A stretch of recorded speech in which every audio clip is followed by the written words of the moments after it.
Mufasa after he died? Yeah, you really never know what happens to the body. So we all know Scar pushed Mufasa off of a cliff into a stampede and died, but we don't know where the body went after. I do know some people say that the hyenas actually ate Mufasa. Yeah, so I read this article and there's a theory that Scar and the hyenas ate Mufasa together. Wait, Scar ate Mufasa? Yeah, so if you look at the scene where Zazu's talking to Scar in the cave, Scar's playing with a skull that looks exactly like a lion's skull. But there was only 2 grown lions at the time, Scar and Mufasa, showing that Scar and the hyenas probably ate Mufasa. And after eating Mufasa, assuming that's the only lion the hyenas ever eaten, they ended up liking lion meat. So in the end, they ended up ganging up on Scar and eating him too. I mean, it makes sense because even on National Geographic, you see hyenas eating lions. Have you ever heard of the Scooby-Doo theory? Daniel, don't you dare ruin Scooby-Doo for me. Okay, so there's a theory that Scooby-Doo was a Russian spy. What? Okay, so everybody knows Scooby-Doo is one of the greatest cartoons ever created, but it was created in 1969, during the time of the Cold War and the space race. What was the space race again? So the space race was a race between the US and Russia to see who could get a human to space first. Okay, I remember this now. But Russia didn't want to risk sending humans, so instead, they successfully sent dogs to space. So you ever wonder why Scooby's so smart and can do human things like talk and walk on 2 legs? Why? So the theory is that Russia scientifically created dogs that were highly intelligent so they could send them to space. And Scooby is one of those dogs, but he failed all of his tests and training because of how distracted he got by food. Typical Scooby-Doo. Yeah, so instead they sent him to America to be a Russian spy dog. But he ran away from his Russian owners and the US found out that Scooby was on the loose in the US. Oh my gosh. And this is why the original show is called Scooby-Doo, Where Are You? It's because he's on the run from the CIA. Well, I'm glad you didn't ruin Scooby-Doo for me. You're welcome. Have you heard of the Shang-Chi theory? What? No. This is just a prediction because you and I haven't seen the movie yet, but apparently there's an end credit scene that the crowd went crazy for, and this Hollywood reporter said it was like Avengers Endgame when Captain America picked up Mjolnir. Dude, everyone's saying the post-credit scene is insane. So Simu Liu was asked one word to describe the post-credit scene, and he said the word banana. Not bananas, just the word banana. What is banana supposed to mean? So this is where the theory comes in. There's a theory that he's talking about Spider-Man being in the post-credit scene. Wait, what? So in Spider-Man Far From Home, we see Aunt May throw a banana at Peter Parker. And then in Spider-Man Far From Home, his stealth suit is called the Night Monkey. And we all know that monkeys like to eat bananas. And there's so much hype around Spider-Man right now. For the crowd to go crazy like Avengers Endgame, it has to be something Spider-Man related. Something crazy. Ryan, I think you just cracked the code. Yeah, maybe. So since there's no Spider-Man No Way Home trailer yet, it would make sense for them to put a post-credit scene involving Spider-Man just to hype up the movie even more. Dude, I am so hyped for Spider-Man. Do you know the Shang-Chi theory? Dude, Shang-Chi actually might be my favorite superhero movie of all time. Right? But this is a spoiler warning for anyone who hasn't seen it yet. So in the post-credit scene, we learn that the rings are really old, we don't know where they came from, and we don't know who they're signaling. Right. But throughout the Marvel Universe, colors matter a lot. The mystic arts are orange, dark magic is purple, and cosmic energy is gold. And that's the same exact color of the rings when Shang-Chi took possession of them. Yeah, because it was blue with Wenwu, and then it turned to gold with Shang-Chi. Yeah, so I saw a video by the Cosmic Wonder, and there's a theory that the rings were created by the Eternals and are signaling the Celestials. How? So by the gold color of the rings, we could tell it's cosmic energy. And in the Eternals trailer, all their powers are gold. And since the rings are so old, it only makes sense that someone with eternal life and cosmic powers created them. And there are 10 rings and 10 Eternals, one for each Eternal. Dude, these next Marvel movies are gonna be insane.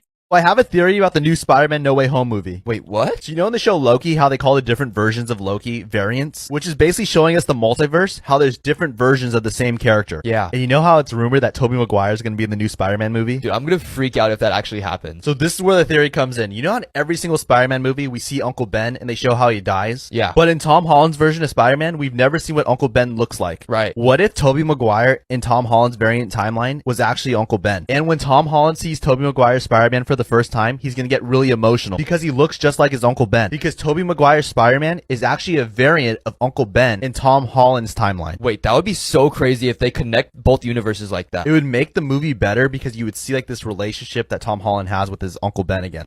What if I told you Timmy Turner is not who you think he is? What are you trying to say? He's like an imposter? So there's a theory that Timmy Turner wished that Cosmo and Wanda create him his dream life, where he's a superhero and he saves the world, and he brings all of his friends along for the ride. And that new life is the life of Danny Phantom. Wait, what? The creator of both shows, Butch Hartman, said it's very possible that Timmy Turner and Danny Phantom are the same exact person. Dude, I love Butch Hartman. So look at Timmy's friends. He has AJ, who is super smart, and he has Chester, that maybe not that smart. Yeah, he's stupid. But then look at Danny's guy friends. He has Tucker, who is very smart, and he is there's Dash that isn't that smart, and both of them look like older versions of AJ and Chester. They literally look like the same exact person. Then look at Timmy's girlfriends. He has Tootie, who has floating ponytails and always wears a plaid skirt, and then Trixie has dark black hair and always wears a pink top. Then you look at Danny's girlfriends, and he has Sam, who has a floating ponytail and always wears a plaid skirt, and then you have Paulina, who has dark black hair and always wears a pink top. And in the shows, Timmy has a crush on Trixie, and Danny has a crush on Paulina, showing that they might be the same person. If Timmy is Danny, it makes sense if they like the same person.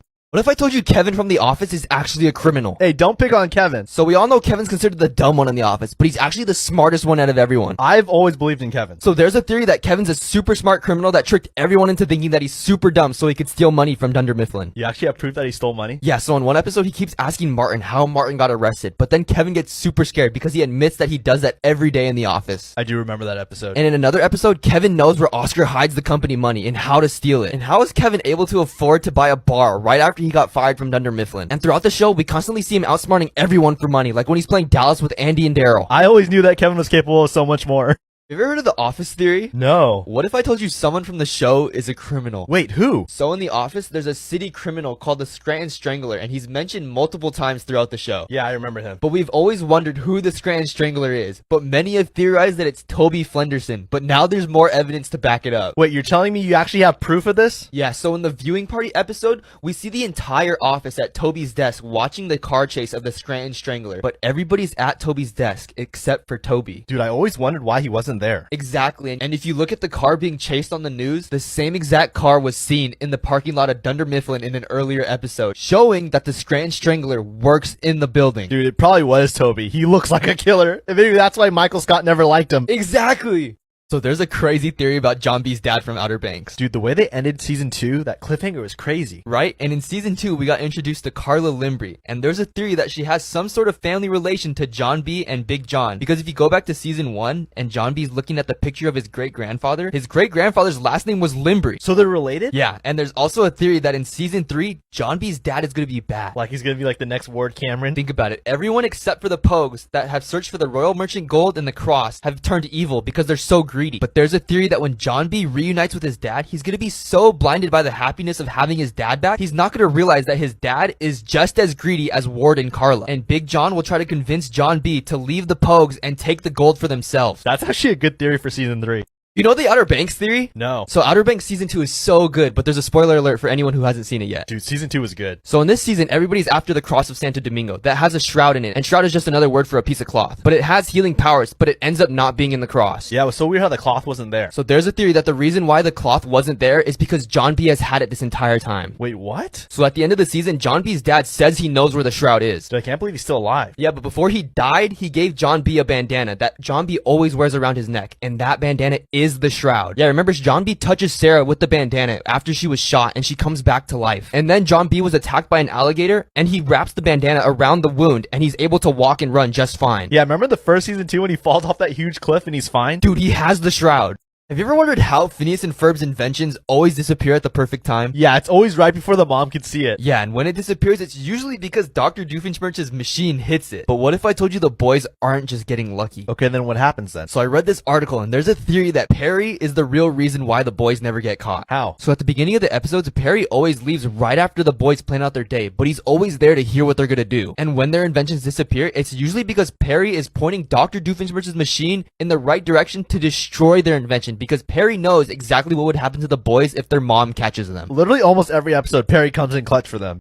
Have you heard of the theory that plants on the earth actually listen to what you say? What are you talking about? So IKEA did this science experiment where they had 2 of the same plants. Both are exactly the same. And they had these little kids say negative things in a recorder. And they said like, you're ugly, you're never gonna grow. And they put that recorder by one of the plants and they had it constantly play throughout the day. And then they had the same kids say positive things in a recorder. And they said like, you're beautiful, you're gonna grow, you can do it. And they put that recorder by the other plant. And that constantly played throughout the day. So both plants are exactly the same. They get the same amount of water, the same amount of sunlight. The only thing different is one's being told negative things and the other one's being told positive things. Right. So get this. After 30 days, they found out that the plant that was being told positive things grew way better. And then the plant that was being told negative things and being bullied started to die and started to droop. Stop it. No way. It just shows, even for plants, how bullying could be really damaging to their health. Can you imagine what it does to humans? There's a crazy Pokemon theory. Look, you better not ruin Pokemon. Okay, well, this definitely ruined it for me. Oh boy. So in the show, when the characters eat, we see them eat meat. But what if I told you it's not what you think it is? Well, what is it then? So I read this article and there's a theory that since we only see them eat meat, but the only animals in the Pokemon world are the Pokemon, the characters have been killing Pokemon and eating them this entire time. I never even questioned what they ate, but I guess it makes sense that they eat Pokemon because that's the only animals they have. Dude, there's even a list of what they ate. They ate Slowpoke tails, Chansey eggs, and even Magikarp sushi. That just makes me feel very uncomfortable.